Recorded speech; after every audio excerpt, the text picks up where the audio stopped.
아버지 하나님, 시편 22편의 말씀을 대면하겠습니다. 말씀 되시는 예수님, 예수님 되시는 말씀 우리가 사모함으로 듣겠습니다. 성령님의 조명하심 속에 이 말씀이 나에게 다가오게 하시되 생명과 능력으로 다가오게 하여 주시고 끄덕여지게 하여 주옵시고 말씀과 내가 하나가 되어지는 자리가 되게 하여 주시옵소서. 말씀을 선포하는 이 자리에 목회자 사라지게 하시고 성도님들 속에 예수님만 드러나게 하여 주시옵소서. 예수 그리스도 이름으로 기도합니다. 아멘. 버림당해본 기억 있으세요?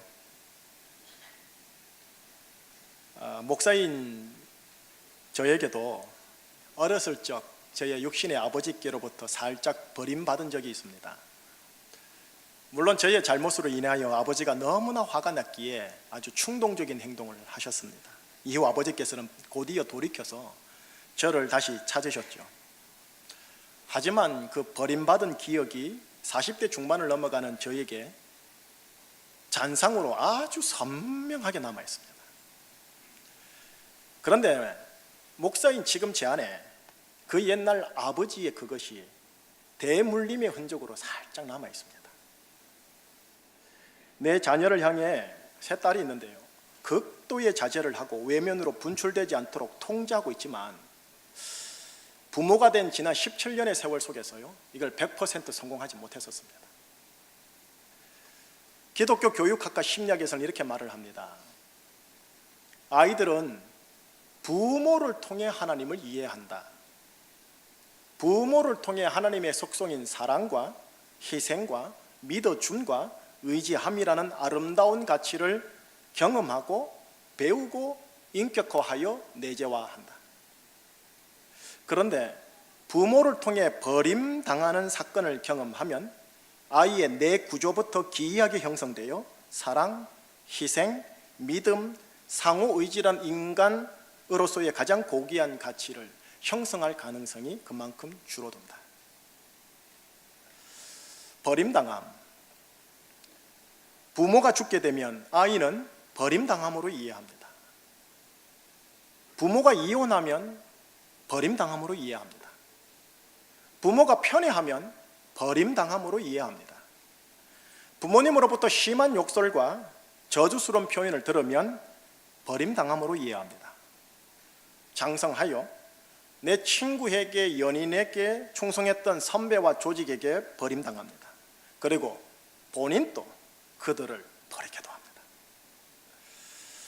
오늘 본문에 시편 22편 이 기자가 바로 1절부터 돌직구로 버림과 관련한 말씀으로 외치고 있습니다.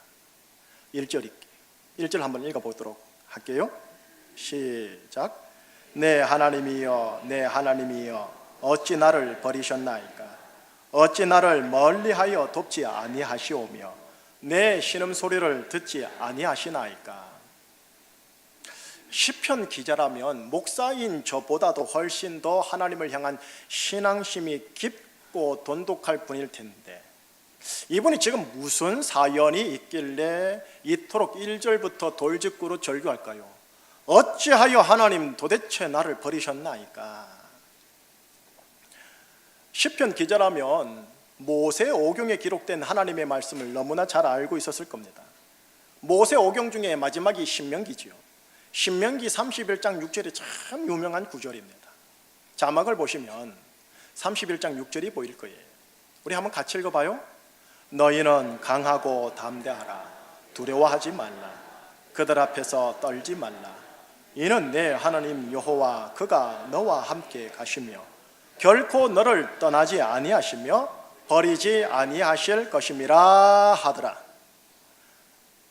결코 너를 떠나지 아니하시며 버리지 아니하실 것임이라 약속하신 하나님. 하오나 지금 시편 기자의 현실은 하나님께 버림당한 것 같은 현실. 이처럼 약속과 현실의 간격이 왜 이렇게 큰 겁니까? 시편을 지은 기자라면 패역한 심령의 이스라엘 일방 백성들과 달리 죄를 짓지 않으신 분일 텐데 나름 의인이라 불릴 법한 사람일 텐데 왜 버림당한 것 같은 현실에 이 사람이 봉착해야 하느냐 말입니다. 자, 이 사람에게 더 곤혹스러운 일이 2절에 나타납니다. 2절 같이 읽어볼까요? 네, 하나님이여, 내가 낮에도 부르짖고 밤에도 잠잠하지 아니하오나 응답하지 아니하시나이다. 이 시편 기자는 하나님께 버림당한 것 같은 사실 앞에서 참 기특해요. 신앙심을 포기한 게 아니었어요. 도리어 연약한 자신의 신앙심의 힘을 발휘해서 낮에도 신앙심으로 부르짖고 밤에도 신앙심으로 부르짖는 자였습니다. 하나님께 버림당한 것 같은데 하나님의 끈을 놓지 않고 하나님을 낮에도 밤에도 바라보고 부르짖고 있으니 분명 이분의 신앙은 목사인 저보다 더 깊다라고 말할 수밖에 없습니다. 그런데 신앙심이 이렇게 좋다 하여 지금 곤혹스러움이 없는 인생이 아니라 가장 깊은 곤혹스러움을 통과하고 있다는 게 당혹스럽습니다. 그리고 이분이 힘든 게 또 하나 있습니다. 바로 자기를 지금 쳐다보고 있는 주위 사람들의 시선이요. 오늘 본문을 좀 벗어나서 7절과 8절을 한번 같이 읽어보십시다. 7, 8절 같이요.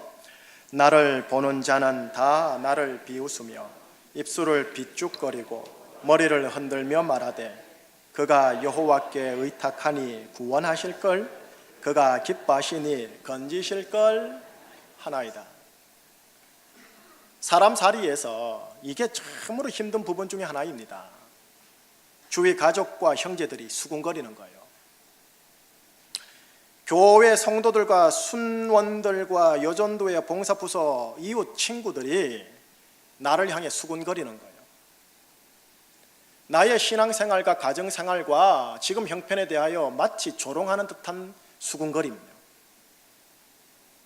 내 내면을 보듬어 세워 나가기도 힘든데 주위 사람들의 눈과 입이 지금 나를 너무 힘들게 해요.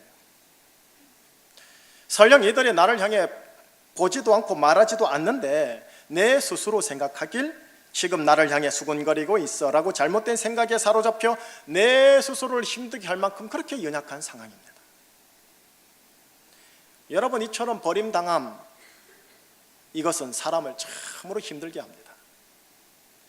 출생하여 최초의 권위자 되시는 부모님에게 버림당함의 사건으로 시작하여 신앙심의 힘으로 위로받으려고 했는데 절대 권위자인 하나님 아버지에게 버림당한 것 같은 사건이 이르기까지 크고 작은 버림당함의 사건들이 내 인생 주위에 그냥 사방으로 가득하다라는 거예요. 여러분, 이 버림이 어디서부터 시작됐을까요?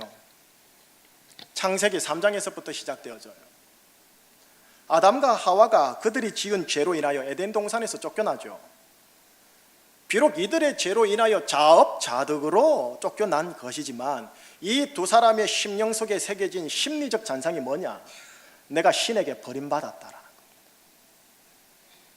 이때로부터 인간사는 과학기술이 아무리 발달하고 인문학과 복지와 그 돈이 얼마나 많다 할지라도 버림당함이 서로 얽히고 설키게 되었습니다. 그 버림당함이 거절감으로, 분노감으로, 의욕상실증으로 일파만파 번져나갑니다. 그 최초의 제1군원은 자신의 죄로 인한 자업자득인데도 미국에 있는 어느 목사님의 일화입니다. 어느 미국 목사님이 자신의 집 캘리포니아 쪽으로 가는 캘리포니아행 비행기를 탔어요. 마침 옆자리에 어떤 나이 많은 폴란드 출신의 노 부인이 앉았대요. 이런 미국 사람들은 이렇게 서로 보면서 인사를 많이 하잖아요. 이 노 부인은 지금 손녀를 낳은 자기 딸을 만나고 집으로 캘리포니아로 돌아가는 길이래요. 그러니까 딸이 또 딸을 낳았다는 소식을 듣고 딸네 집에 가서 손녀도 보고 딸도 보고 그리고 집으로 돌아가는 길이었죠. 그러면서 노 부인은 이 목사님에게 조용히 자신의 어릴 적 사건 하나를 이야기합니다. 때는 2차 세계대전입니다. 당시 조그마한 아이였던 자기는 폴란드에 있었다고 합니다. 아이인 본인이 아장아장 엄마 뒤를 따라 걸어가고 있었습니다. 그런데 갑자기 독일 군대가 나타나서 독일군이 총으로 위협하면서 앞서 갔던 엄마를 바로 체포를 하더라는 겁니다. 그 순간 그 엄마가 뒤를 돌아보았습니다. 어린 딸은 아무것도 모르고 좋아라고 엄마 쪽으로 가까이 가고 있었습니다. 어머니는 속으로 질겁을 한 거죠. 왜냐? 그 엄마가 유대인이었거든요. 그때 그녀를 끌고 가던 독일군이 바로 물어봐요. 저 아이가 네 딸이냐? 그러자 어머니가 태연하듯 말했습니다. 내 딸 아닙니다. 바로 그 순간 마치 옆에 서 있던 폴란드 여자를 가만히 쳐다보면서 저 여자 딸입니다 라고 대답을 했습니다.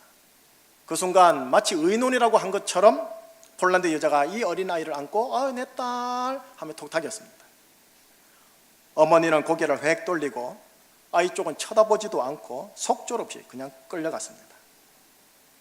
영문도 모르는 아이는 어머니가 저만큼 멀어진 다음에야 엄마를 잃어버린 것을 알고 왕 하고 울기 시작했어요. 울어봐야 이젠 소용이 없지요. 이후 이 아이는 자기를 안았던 폴란드 여인의 양녀로 들어가게 되었습니다. 이 아이는 자기 어머니가 내 딸이 아닙니다 하고 고개를 획 돌리고 자기를 버리고 갔던 그 장면이 심리적 잔상으로 완벽하게 심어져 가지고 평생토록 그 육신의 엄마를 원망합니다. 어머니가 나를 버렸다라고 생각하며 자랐습니다. 양 어머니께서 그게 아니라고 아무리 말을 해줘도 믿지를 않았습니다. 세월이 흘러 미국으로 갔고 시집을 갔고 시집을 가여 딸을 낳았고 딸이 성장하여 시집을 보냈고 그 딸이 지금 또 딸을 낳고 그 손녀를 보고 딸을 보고 지금 집으로 돌아가는 길이라고 하면서 목사님에게 하는 말이, 목사님, 자식을 놓고 키워보니까 이제 알 것 같습니다. 내 엄마가 왜 나를 당신의 딸이 아니라고 했는지요. 내 딸이 아니야, 저 폴란드 여자의 딸이야 라고 했기 때문에 오늘날 제가 이렇게 살아 있습니다. 제가 이제 깨달았어요. 그 먼 옛날 엄마가 당신의 생명보다 나를 더 사랑했다라는 것을 말이죠. 이 폴란드 노 부인은요, 그 옛날 버림당함 속에서 사랑을 본 거예요. 그런데 이 사랑을 보기까지 긴 세월이 필요했다라는 거예요. 그런데 이 세월 동안 버림당했다라는 것으로 인하여 본인은 가슴이 너무 아팠던 거예요. 너무 아파서 그게 분노로 나왔고 탈선으로 나왔고 일탈로 나왔던 거예요.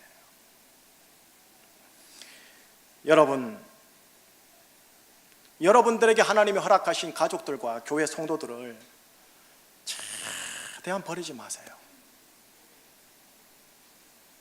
비록 내가 예전에 어렸을 때 버림당한 사건이 내 심상에 새겨져 있더라도 그렇다고 해서 그 버림당함을 재생산하는 데 우리가 열심히 다 할 수는 없지 않습니까?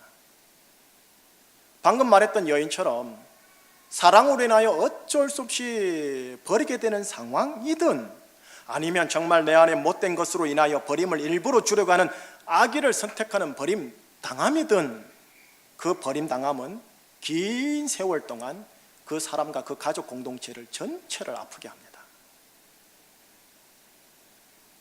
우리에게 주어진 사람들에게 하는 버림의 말, 버림의 어투, 버림의 억양, 그 버림의 그 눈초리, 여러분 눈초리만 보면 알거든요. 버림의 눈, 버림의 그 얼굴 표정, 여러분 그 사람은 영물이라 알아요. 이 모든 것은 상대편에게 버림당함을 주는 버림입니다. 그러면 아픔이 흘러갑니다. 쓴물이 흘러갑니다. 사람과 가족에게 버림당하는 게 이렇게 아파요. 그런데 실은 이것 그 이상으로 아픈 게 있어요. 뭐냐? 내가 하나님께 버림당했다라는 이 느낌이 너무 아파요. 한 분을 소개할게요. 우리나라 초대 선교사인 F.S. 밀러라는 선교사님이세요.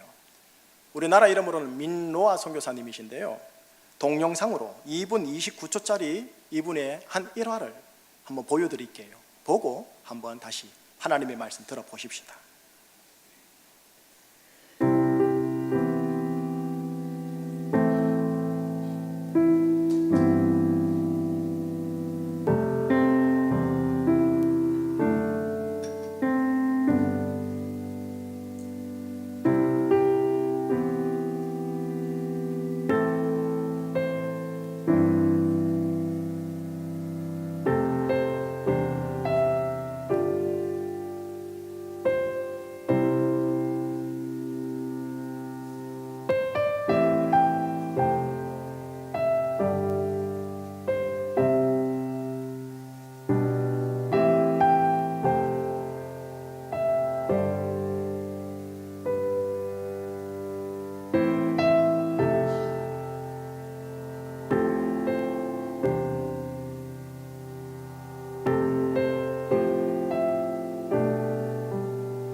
찬송가 96장 예수님은 누구신가? 라는 찬송가의 탄생이 저렇습니다. 조선 땅에 예수님을 전하려고 왔습니다. 이곳에서 아들 둘을 출산했는데 바로 잃었습니다. 너무 낙심한 아내마저 이국 땅에서 잃습니다. 이를 쭉 지켜보았던 조선 사람들이 묻죠. 당신이 전하는 예수가 도대체 누구이기에 이렇게 당신을 힘들게 하는 거요? 라고요. 하나님께 버림당한 것 같은 현실. 여러분, 이후에 이 민노아 선교사가 다시 재혼을 해요. 몇 년 후에. 근데 그 둘째 부인 또 죽습니다. 기가 막힌 운명이죠. 본인만 아니라 주위 사람들이 보아도 하나님이 버리셨다라고 할 것 같은 그런 현실이었습니다. 자, 여러분, 민노아 선교사는 선교사님이시니까 마음이 요동 없고 그냥 평강 가운데 할렐루야 할 것 같죠. 혹은 민노아 선교사가 아무도 알지 못하는 죄를 지었기 때문에 하나님께 벌 받아가지고 심판받는 거죠. 왜 이런 일이 벌어졌는지 이 땅을 하직하고 저 하늘 날아가서 하나님께 물어야 할 겁니다. 다만 민노아 선교사는 조선 사람들이 묻는 그 질문요, 당신이 전하는 예수가 이렇게까지 당신을 힘들게 하는데 당신이 이 예수를 믿고 이 조선 땅에서 이 예수를 전할 수 있겠소? 라는 질문에 그는 찬송으로 화답을 해요. 예수님은 누구신가? 우는 자의 위로와 없는 자의 풍성이며 천한 자의 높음과 잡힌 자의 노임되고 우리 기쁨 되시네. 2절에 보면 예수님은 누구신가?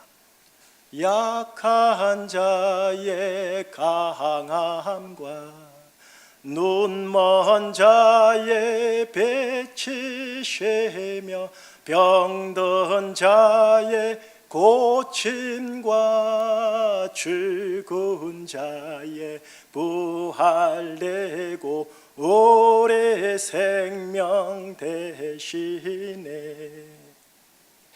여러분, 이게 행진곡풍이에요. 빰빠람 빰빰빰빰 빠바밤.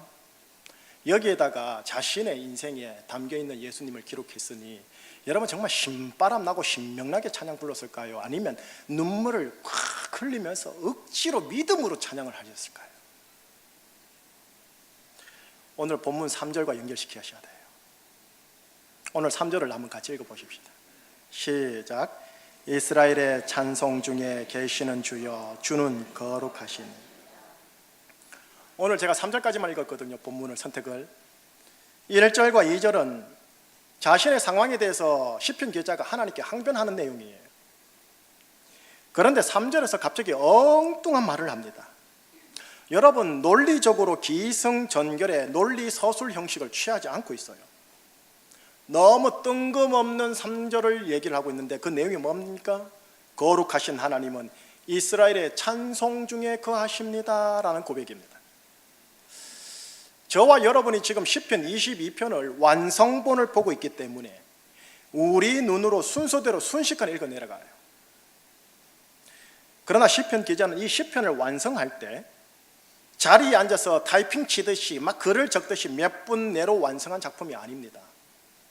1절을 적고 나서 울고 멍하게 앉아 있고 세월을 보내고 다시 힘을 내어서 2절을 적고 생각에 잠기고 원통해하고 며칠 동안 이 상황을 내가 어떻게 받아들여야 하나 하고 고민을 하는 나날을 보내다가 그러다가 그는 이 피할 수 없는 현실이 분명 내게 주어진 것은 맞고 이를 허락하신 분은 분명 하나님이신 것을 부인할 수 없고 그리고 내가 믿는 그 하나님이라는 분은 선하고 거룩하신 하나님의 뜻을 펼치는 분임을 내가 진짜 알고 있기에 지금 내 정서와 감정은 버림당함으로 인한 쓴물이 올라오는 것이 또한 사실이지만 지금 내 정서와 감정, 육신과 별도로 내 안에 있는 신앙심의 힘으로 내가 하나님을 찬송하겠다라는 의지적 표현을 붙잡고 3절을 기록한 거예요.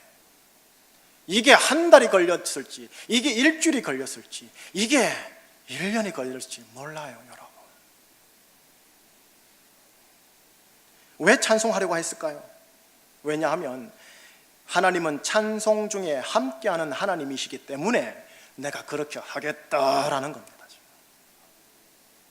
너무 좋아서 평강 가운데 안락해서가 아니에요. 지금 바로 이 3절에 하나님의 영적 깊은 비밀이 담겨 있습니다. 여러분 이사야서 아시죠? 이사야 선지자. 이사야 선지자가 하나님의 뜻을 밝히 보고 나서 그 하나님을 향해 이렇게 표현한 대목이 있어요. 오 하나님, 진실로 하나님께서는 스스로 숨어 계시는 하나님이시군요 라고요. 40장 15절에 그렇게 기록이 되어 있어요.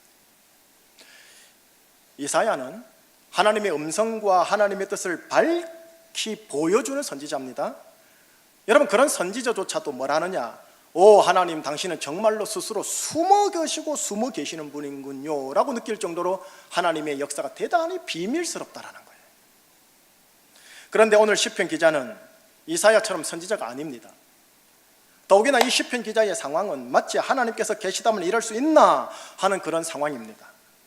그러니 시편 기자의 눈에는 하나님은 스스로 숨어 계시되 너무 깊이 숨어서 하나님이 안 계시는 걸 거야 라고 외칠 수밖에 없는 그런 상황이라는 겁니다.